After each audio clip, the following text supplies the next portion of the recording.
Hey, hi chatters, hope so you are all doing great. So in this video we are delving into chapter number 6, leverages. This chapter is a critical piece of financial puzzle shedding light on how financial decisions impact a company's performance. So without wasting any time further, let's uncover the world of leverages. Okay. So basically, as per leverages wala chapter, risk can be majorly be classified into two basic categories, right? Based on its nature. So according to this topic, risk can be categorized as either the business risk or as financial risk, right? अगर हम बात करें business risk की, business risk is what? It is simply nothing but the काम धंधे का risk. In order to set your career, आपके पास दो ही करियर ऑप्शंस होती हैं, राइट? इधर you go for business, basically self employment, और दूसरी क्या ऑप्शन होती है? जॉब. ठीक है ना? अब ये ना कहना स्टार्ट कर देना फ्रीलांसिंग भी होती है, वो भी होती है, बट जस्ट मेजर कैटेगरीज करें, जॉब एंड बिजनेस. जॉब और बिजनेस के बीच का मेजर डिफरेंस क्या है? अगर हम जॉब और बिजनेस के मेजर डिफरेंस को देखना स्टार्ट करें, सो जॉब और बिजनेस के बीच का major difference is the earnings. Earnings क्या है? अर्निंग्स कांस्टेंट है. Basically earnings are not changing in case of business, in case of job. Job के केस में क्या है? अर्निंग्स फिक्स्ड है, बट अर्निंग्स चेंजिंग या फ्लक्चुएटिंग किसके केस में? In case of business, right? तो what is business risk? Business risk is fluctuating EBIT, the ever changing EBIT. But when it comes to financial risk, so financial risk का मतलब क्या होता है? It is basically the risk that is suffered by the shareholders of the company. कैसा risk? Risk that जो उनकी earnings होंगी, earnings of the shareholders is low, is way too lower than expected. ठीक है ना? Share holders की earnings क्या है? बहुत ही ज़्यादा कम है. और शेयर होल्डर्स की अर्निंग किससे डायरेक्टली इम्पैक्ट होती है? तो अगर आप लोगों को पता होगा, शेयर होल्डर्स की अर्निंग, शेयर होल्डर्स कौन कौन? दो प्रकार के shareholders, one are the preference, the other one are the equity, right? और अगर हम देखें ब्रॉडर लेवल पे, तो उन दोनों की अर्निंग्स किससे इम्पैक्ट हो रही हैं? उनकी अर्निंग्स को कवर कौन दे रहा है? मेजरली ब्रॉडर लेवल पे पैट दे रहा है. ठीक है ना? उन दोनों की अर्निंग्स को कवर दे रहा है पैट. और अगर basically tax is a percentage of PBT, तो जितना ज़्यादा PBT उतना ज़्यादा टैक्स, जितना कम PBT उतना कम टैक्स. बट उनकी अर्निंग्स को इम्पैक्ट डायरेक्टली कौन डाल रहा है? ये इंटरेस्टुअल एलिमेंट. ठीक है ना? ये क्या है? ये है fixed. It is a fixed charge. ध्यान से सुनेंगे बातचीत. It is a fixed charge, right? तो basically earnings of the shareholders क्या हुई हैं? कम हो रही हैं. रीज़न क्या है? Fixed interest charge. और जो फिक्स्ड इंटरेस्ट चार्ज है वो क्या कर रहा है? वो लगातार बढ़ी जा रहा है. उसके लगातार बढ़ने से क्या हो रहा है? उसके लगातार बढ़ने से कुछ हो रहा है ऐसा कि शेयर होल्डर्स हो रहे हैं परेशान. ठीक है ना? शेयर होल्डर्स की जेब में आता ही कुछ नहीं है, वो बेचारे परेशान बैठे. ओके, तो ये थी हमारी बातचीत regarding the basic idea of leverages. ठीक है? अभी तक हमने लेवरेजेस की कोई बातचीत करी ही नहीं. अभी तक तो हमने पढ़ा कि what are the different types of risk. Okay, तो आगे हम पढ़ते हैं, बातचीत करते हैं regarding the types of leverages. ICA के मॉड्यूल को बेसब्री के साथ बना के चलेंगे. ठीक है? तो business risk basically it is the risk, it refers to the risk associated with the firm's operations. Operations means मतलब कोर बिजनेस एक्टिविटीज़ से जो रिलेटेड रिस्क होता है उसे हम क्या कहते हैं? उसे हम कहते हैं बिजनेस रिस्क. और कोर बिजनेस एक्टिविटी को क्या कहा जाता है? फर्म्स के operations. Okay, so it is the uncertainty about the future operating income. Operating income meaning the EBIT. How well can the operating income B predicted? कितने बढ़िया तरीके से हम अपने फ्यूचर की अर्निंग्स को प्रिडिक्ट कर सकते हैं. ठीक है ना? So that is the business risk. वो तो कर ही नहीं सकते, फ्यूचर इज़ कम्प्लीटली अनसर्टेन. ठीक है ना? कोई भी काम करते हो पता ही नहीं होता. बिज़नेस का तो पहला ही रूल यही है कि पता ही नहीं होगा अगला मूव क्या होने वाला. ठीक है ना? बहुत सारे बिजनेसेस करें. हर किसी कोई बिजनेसमैन फैमिली से आता है तो किसी महीने बहुत ज़्यादा घर पे खुशियाँ हो रही होती हैं, तो अगले महीने नॉर्मल खुशियाँ हो रही होती हैं, है ना? बट खुशियाँ हो रही होती हैं. देन आती बातचीत हमारे पास regarding the financial risk. So it refers to the additional risk placed on the firm's shareholders because of the use of debt. That is the additional risk a shareholder bears when a company uses the debt in addition to the equity financing. So company that uses or issues more debt instruments would have higher financial risk than the companies financed mostly or entirely by equity. ठीक है ना, levered और unlevered firm का आप risk पीछे पढ़ के आए हो, ठीक है ना, highly levered, relatively low leverage, ठीक है ना, सब कुछ पढ़ा। अब हम पढ़ते हैं बात regarding what is the meaning of leverage. Leverage का असल में मतलब क्या होता है, व्हाट इज़ लेवरेज। लेवरेज की अगर हम बात करें तो leverage is something that supports, ठीक है ना, जिसकी मदद से, जिसके सिर पे मतलब हम चढ़ के आगे जा रहे हैं, ठीक है ना, जिसके कंधे पे चढ़ के हम आगे जा रहे हैं, दैट इज़ लेवरेज। लेवरेज किसका हो सकता है, मनी का हो सकता है, टाइम का हो सकता है, ठीक है ना, किसी भी चीज़ का हो सकता है, आपको फैमिली की आपकी सपोर्ट मिल सकती है, सो दैट इज़ लेवरेज, ठीक है ना। तो लेवरेज किसी समय रेशियोज़ के साथ ही पढ़ा जाता था। तो लेवरेजेस की अगर हम बात करें तो leverages are nothing but the ratios. ऐसा क्यों कहा मैंने, बिकॉज इनका क्या होता है, एक न्यूमरेटर एक डिनोमिनेटर, और इन न्यूमरेटर और डिनोमिनेटर के बीच में क्या है, एक संबंध है, ठीक है ना। तो इसी के बेसिस पे हम करते हैं लेवरेजेस को 3 कैटेगरीज में डिवाइड। ओके, लेवरेजेस होती हैं 3 प्रकार के। सो पहली leverage is the operating leverage, then there is something we call as the financial leverage, and then there is combined leverage. तो साथ के साथ अभी यहीं पे लिख लेंगे, operating leverage talks about the business risk, मतलब कितना EBIT फ्लक्चुएट कर रहा है। then financial leverage talks about financial risk, the risk that is suffered by the shareholders of the company, right. And then combined leverage क्या करता है, इन दोनों को इकट्ठा करके टोटल रिस्क के बारे में बातचीत करता है, ठीक है ना। So combined leverage talks about the combined risk over here meaning the total risk. क्या बात है, ठीक है ना।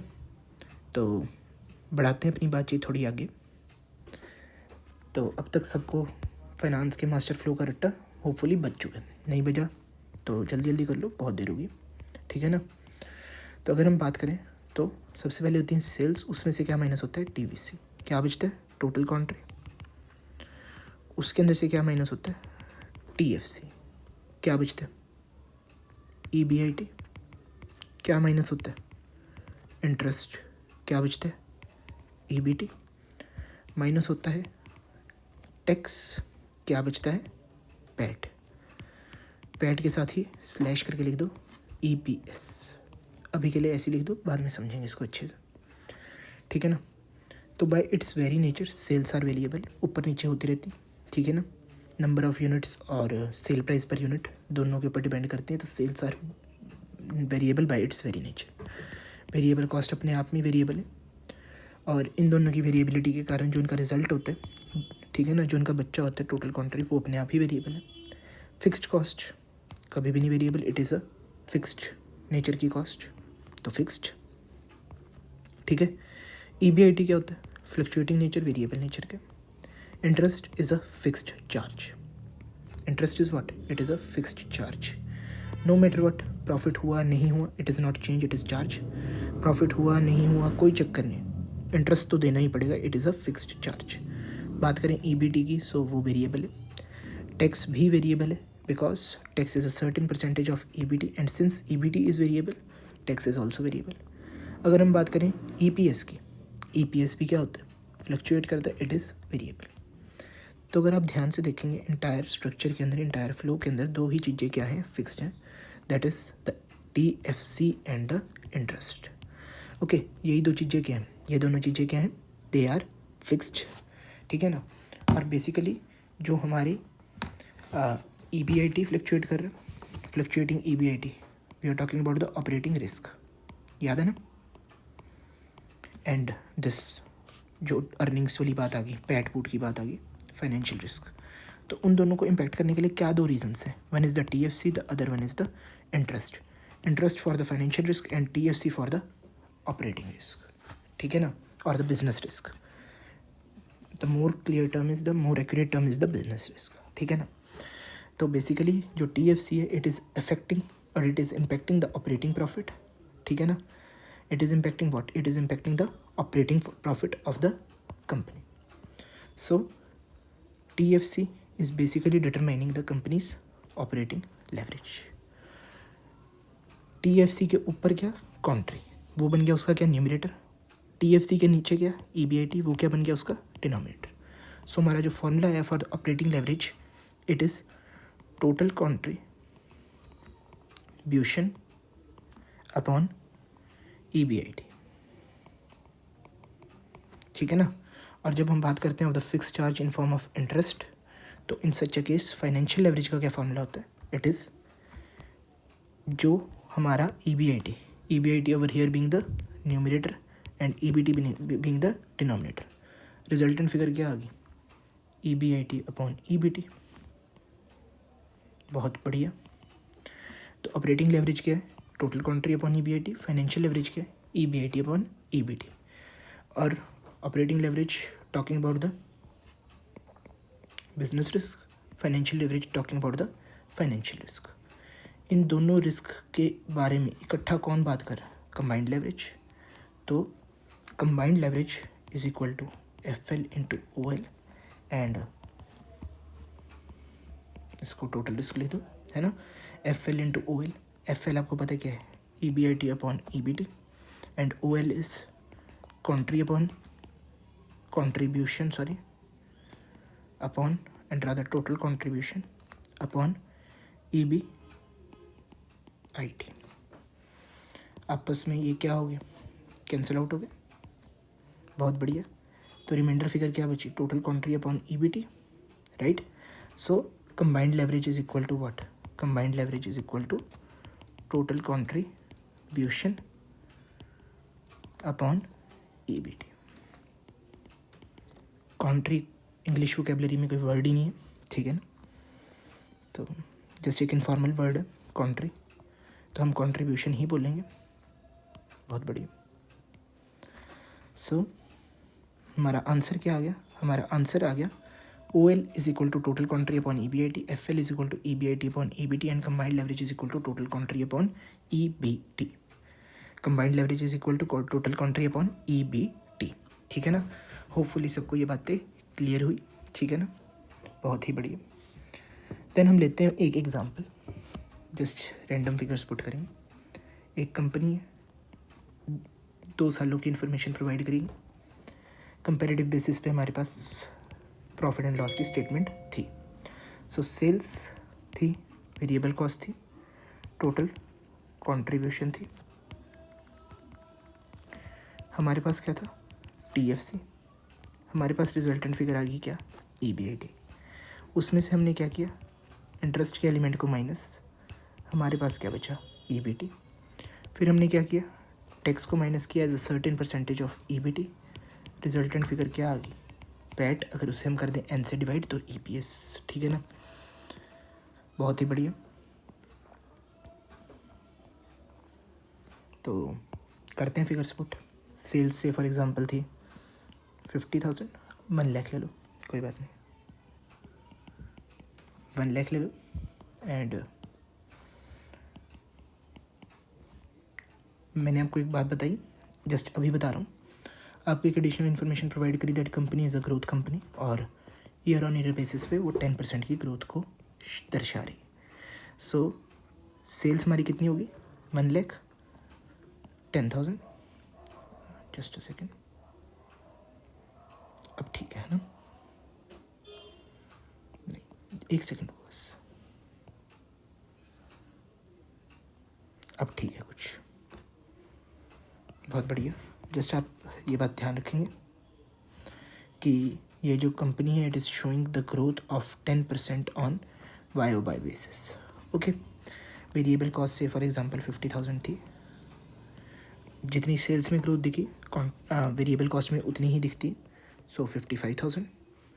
10% की ग्रोथ दिखाती 50,000 में, it is 55,000, right. Total contribution कितनी आ गई? यहाँ पे जस्ट परसेंटेज चेंज भी लिखते रहते हैं साथ के साथ.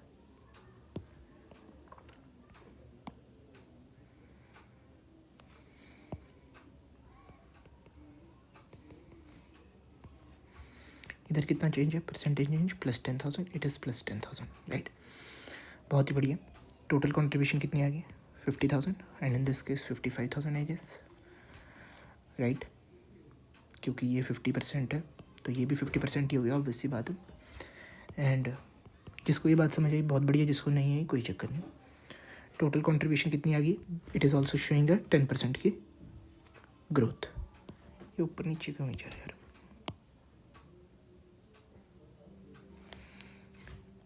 ठीक है, अब ठीक है, अब बिल्कुल परफेक्ट है। सेल्स हमारी कितनी? 1 लाख की, अगले साल 10% की ग्रोथ दिख के 1,10,000, वेरिएबल कॉस्ट 50,000 की, अगले साल 10% की ग्रोथ दिख के 55,000, टोटल काउंट्री 50,000 और 10% की ग्रोथ दिख के 55,000। टोटल फिक्स्ड कॉस्ट की बात करें तो से फॉर एग्जांपल वो थी कितनी? 20,000, और वो तो क्या रहेगी? कांस्टेंट ही रहेगी, सेम ही रहेगी, वो तो चेंज होगी नहीं। उसके अंदर क्या आया? 0% की ग्रोथ का हमारे को सामना हुआ, 0% की ग्रोथ है। ठीक है, बहुत ही बढ़िया। अपनी इन्फॉर्मेशन को आगे बढ़ाते हैं। मैंने आपको बताया, मैंने क्या बताया, रादर आपने खुद ही कैलकुलेट कर लिया that EBIT is equal to 30,000 in this case and in this case 35,000। Interest की बात करें तो interest is again a fixed charge, hopefully आपको याद है। इंटरेस्ट कितना आ गया? 0। बट एक बार प्लीज़ जल्दी से यहाँ पर EBIT की ग्रोथ को कैलकुलेट करें। So it is 35,000 minus 30,000, basically 5,000 divided by 30,000, तो कितने परसेंट की ग्रोथ आई? 16.67%, राइट।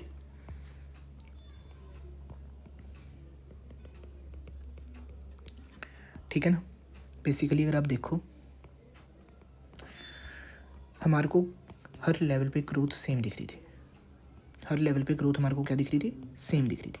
बट एक फिक्स्ड कॉस्ट के बाद से हमारी ग्रोथ के अंदर क्या आया? कुछ आई चेंजेस, ठीक है ना। और जहाँ पर हमारे को 10% की ग्रोथ थी, अब वो रह के कितनी रहेगी? रहेगी कितनी? सिर्फ 16.67%। सिर्फ तो नहीं कहेंगे बट ये 16.67% होगी। फ्लक्चुएशंस आ गई, राइट। बहुत ही बढ़िया। EBT की बात करें so it is 20,000, it is 25,000। तो अब कितने परसेंट की हमारे को ग्रोथ दिखी? हमारे को दिखी 25% की ग्रोथ, राइट। देन टैक्सेस से फॉर एग्जांपल ये थे हमारे 50% के, कन्वीनियंस के लिए आप लोगों की 10,000 का यहाँ पे टैक्स लग गया और 12,500 का यहाँ पे टैक्स लग गया। टैक्सेस में कितनी ग्रोथ दिखी? अगेन 25% का बूस्टअप दिखा। और हमारा पैड कितना बचा? 10,000 एंड 12,500, तो उनके अंदर भी हमारे को कितने परसेंट का ग्रोथ दिखी? 25% की, ठीक है ना। तो बेसिकली अगर आप देखोगे तो इंटरेस्ट और फिक्स्ड कॉस्ट के बाद, basically fixed nature of items के बाद क्या हुआ? जो ग्रोथ थी उनके अंदर हमारे को कुछ चेंजेस देखने को मिले, परसेंटेज चेंजेस हमारे को देखने को मिले, ठीक है ना। अगर सिंपली अब आप लोगों को फॉर्मूलाज पता लग गए, राइट, एक बार जल्दी से ऑपरेटिंग लेवरेज निकाल के दिखाएंगे। ऑपरेटिंग लेवरेज कितनी निकल के है? ऑपरेटिंग लेवरेज का formula total contri upon EBIT, 50,000 divided by 30,000, कितना? It is equal to 1.67।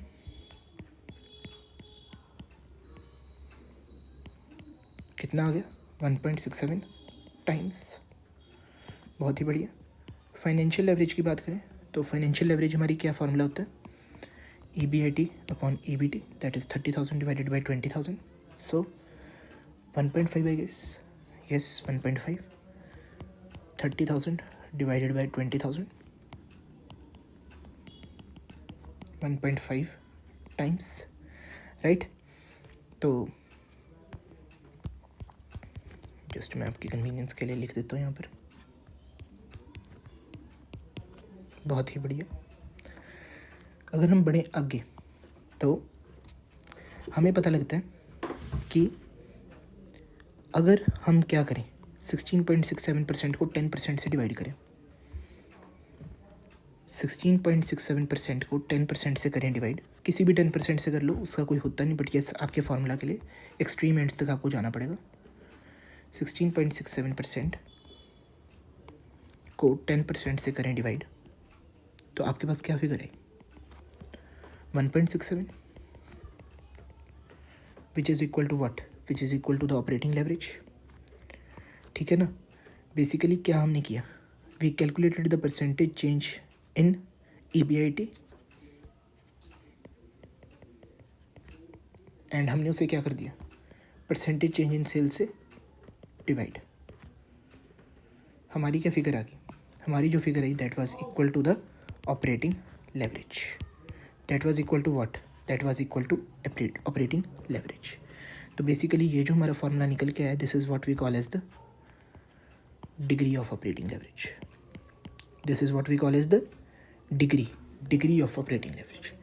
ये जो हमारा फॉर्मूला था, that contri upon EBIT, contribution upon EBIT, this was the formula for operating leverage.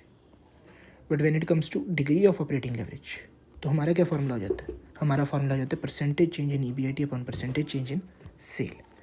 Similarly अगर हम देखें, अगर हम क्या करें, अगर हम दिस 25% को डिवाइड कर दें विद 16.67%, तो हमारी resultant figure is something like 1.49970006, जिसको हम राउंड करें, राउंड अप करते हैं ICA के केस में, CA के केस में, तो 1.5% निकल 1.5 टाइम्स निकल के आती। कर लो एक बार प्लीज़ जल्दी से। अगर हम इस 25% को इस 16.67% से क्या कर दें, डिवाइड, 25% डिवाइडेड बाई 16.67%, तो कर लो जल्दी से, क्या आंसर आ गया, हमारा आंसर आ गया equal to 1.5 times approximately, right. So ये जो हमारी फिगर आई, that was equal to what, that was equating the financial leverage. ठीक है ना। तो इसको हम क्या कहते हैं, इसको हम कहते हैं, जस्ट इसको मैं लिख देता हूँ दूसरे तरीके से, it is percentage change in EPS upon percentage change in EBIT। ठीक है ना, यही हुआ, बहुत ही बढ़िया। तो बेसिकली क्या बातचीत हुई, तो बेसिकली जो हमारी बातचीत हुई वो ये थी कि अगर आपको निकालनी है ऑपरेटिंग लेवरेज, तो आप कौन सा फार्मूला यूज़ करेंगे, you will be using the formula of contri upon EBIT। But अगर आपको निकालनी है degree of operating leverage, you will be using percentage change in EBIT upon percentage change in sales. Similarly अगर आपने निकालनी है financial leverage, तो in such a case you will be using the formula of EBIT upon EBT। ठीक है ना। But in case you are going with the degree of financial leverage, आपका formula क्या बन जाएगा, your formula will be modified to percentage change in EPS upon percentage change in EBIT। ठीक है ना। अब कुछ के मन में आ सकता है कि अगर यहाँ पर ये वाले 25% को हम इससे कर दें डिवाइड, तब भी यही आएगा, इस 25% को कर दें तो कर दो भाई, कोई चक्कर थोड़ी है।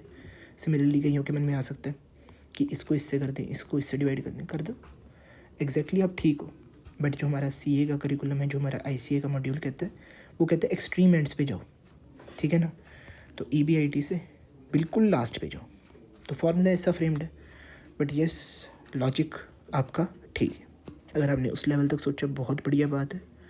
You are preparing for the toughest exam of the world, that is life, not just for CA, right. बहुत ही बढ़िया। ठीक है ना। तो ये हुई हमारी बातचीत regarding the degree of financial leverage, degree of operating leverage. Now let's talk about degree of combined leverage. जैसे combined leverage was operating leverage into financial leverage, similarly degree of combined leverage is equal to degree of operating leverage into degree of financial leverage. So degree of operating leverage is percentage change in EBIT upon percentage change in sales. ये बीच में change का लगा लेना element. Then degree of financial leverage is percentage change in EPS upon percentage change in EBIT.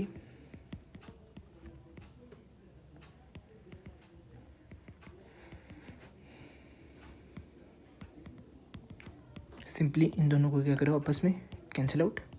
तो आपके पास क्या बचा, percentage change in EPS upon percentage change in sales. So this is what, this is the degree of combined leverage, percentage change in EPS upon percentage change in sales। ठीक है ना। It is what, it is the formula for degree of combined leverage। बहुत ही बढ़िया। तो hopefully आप लोग अपनी फार्मूला शीट्स को मेंटेन कर रहे हो, तो उसके अंदर सीधी सीधी ये इन्फॉर्मेशन को पुट कर दो।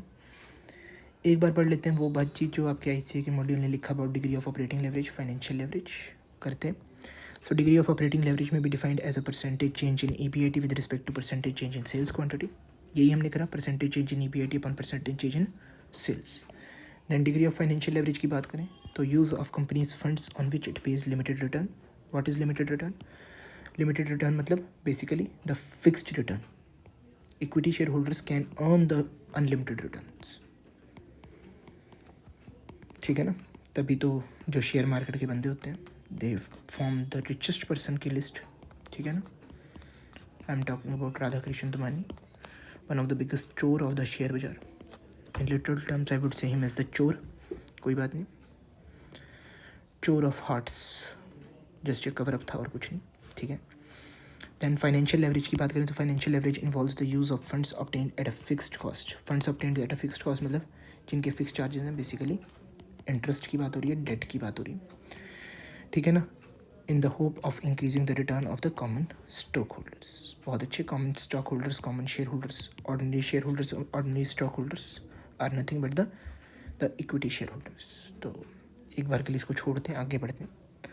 Now let's talk about the PV ratio. PV ratio की full form is profit volume ratio. What is profit volume ratio? It is also known as the contri to sales ratio, ठीक है ना। तो contri to sales ratio. Profit हमारे को कई सारे forms में दिखते हैं। अगर हम बात करें किसकी, फाइनेंस की, तो हमें प्रॉफिट दिखता है in form of this total contribution, in form of EBIT, in form of EBT, in form of PAT and even in form of earnings attributable to equity share holders और net income. तो अलग अलग form में profit दिखते हैं। तो यहाँ पर जिस प्रॉफिट की बात हो रही है it is the contribution, and volume हमेशा क्या होती है, सेल्स। तो सेकंड नेम जो है it is self explanatory, contri to sales ratio. इससे हमारा फॉर्मूला निकल के आ गया क्या, contribution upon sales. And in case आपको चाहिए ऐसी इन्फॉर्मेशन जो परसेंटेज टर्म्स में, तो उसको 100 से मल्टीप्लाई कर दो, एज सिंपल एज दैट, ठीक है ना। देन नेक्स्ट कॉन्सेप्ट आता है हमारा regarding the break even point. Break even point refers to such a point in which we are NGNL, no gain no loss की situation is what we call as the break even point, ठीक है ना। What is the break even point? It is no gain no loss की situation. बहुत ही बड़ी। तो होता क्या, say for example this is the sale scale, sale की स्केल है, ठीक है ना। This extreme end representing the total sale, total और एक्चुअल सेल। ये क्या रिप्रेजेंट कर रहा है, एक्चुअल सेल्स, और this is representing the other end is representing the zero sale, zero sale की सिचुएशन, राइट। बहुत ही बढ़िया, इसको मैं लिख देता हूँ ज़ीरो सेल, सेल ज़ीरो है, ध्यान रखना, नो सेल लिख लो, ऐसे कंफ्यूज हो गए आप लोग, ठीक है। जब आपने सेल करनी करी शुरू, कुछ एक टाइम तक तो भी आप अपनी कॉस्ट को ही रिकवर कर रहे हो, ठीक है ना। प्रॉफिट के दो element, selling price and cost price. जब इन दोनों को आपस में कर दिया जाता है reduce, the resultant figure is what, profit. बहुत ही बढ़िया। तो क्या होती बातचीत, तो यहाँ पर हम नो सेल मोड में धीरे धीरे हमने सेल करनी शुरू करी। एक टाइम ऐसा आया, स्टार्टिंग में तो क्या होता है, सेल करके सिर्फ हमने कॉस्ट प्राइस को रिकवर कर रहे होते हैं, अभी तक हम प्रॉफिटेबल नहीं हुए। ऐसा चलता रहा। एक टाइम ऐसा आया जब हमने क्या कर लिया, अपनी पूरी कॉस्ट प्राइस को रिकवर कर लिया, ठीक है। से फॉर एग्जांपल 100 का कॉस्ट प्राइस था, 100 की ही हमने सेल कर दी। हमने क्या किया, अपनी सारी के सारी कॉस्ट को कर दिया recover. In such a situation हमारा प्रॉफिट क्या था, it was equal to zero, ठीक है ना। हमारा प्रॉफिट क्या था, it was equal to zero. Basically ये जो पॉइंट था, this was the point where we were in a situation which we call as the NGNL, no gain no loss. हम कैसी सिचुएशन में थे? नो गेन नो लॉस में। फिर क्या हुआ? उसके ऊपर से फॉर एग्जांपल हम 100 बराबर है, हम NGNL में आ गए, ठीक है ना। फिर क्या हुआ? हमने 1 रुपये की एक्स्ट्रा सेल करी। अब क्या हुए? अब हम हो गए प्रॉफिटेबल। जैसे ही हम NGNL सिचुएशन को करते हैं कवर, NGNL सिचुएशन मतलब ब्रेक इवन पॉइंट को क्या करते हैं? ब्रीच, उसको हम तोड़ के आगे बढ़ते हैं। What we get? We get profitable. हम क्या हो जाते हैं? वी आर लाइक अपना सपना मनी मनी, राइट। इससे पहले हम क्या होते हैं? इससे पहले हम होते हैं बहुत बुरी तरह sad, right. We are sad. क्यों? हमें प्रॉफिट ही नहीं आ रहा भाई। हमने बिजनेस किया, अभी तक हम जस्ट अपनी कॉस्ट ही रिकवर कर रहे हैं। This is a sad face, ठीक है ना। तो अभी तक हम क्या हैं? We are in the cost covering stage. अभी तो हम कॉस्ट को ही कवर कर रहे हैं, प्रॉफिटेबल तो बाद में होंगे, ठीक है ना। और यहाँ पर आके हम क्या करते हैं? NGNL सिचुएशन पे हम क्या होते हैं? वी आर लाइक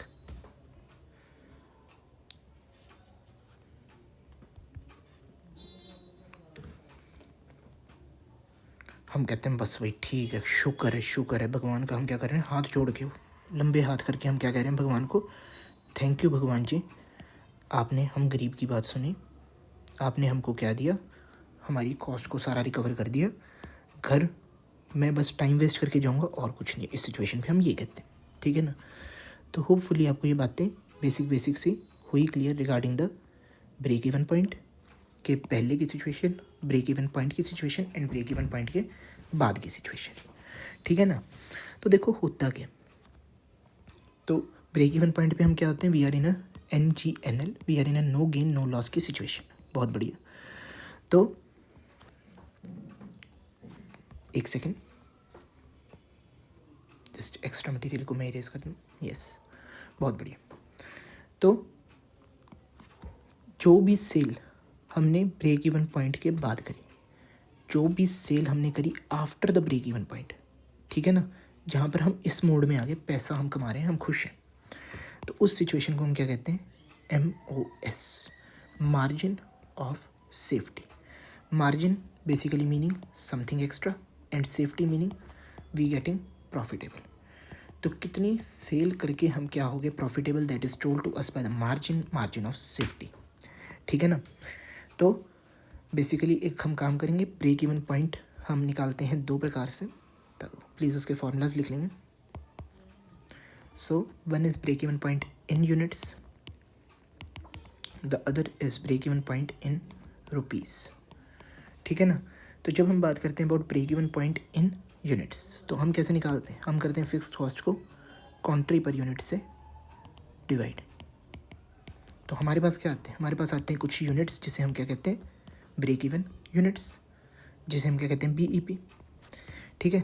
जब हम क्या करते हैं? फिक्स्ड कॉस्ट को किससे डिवाइड कर देते हैं? With the कॉन्ट्री per unit. ध्यान रखना, we are dividing it with contri per unit and not with the total कॉन्ट्री।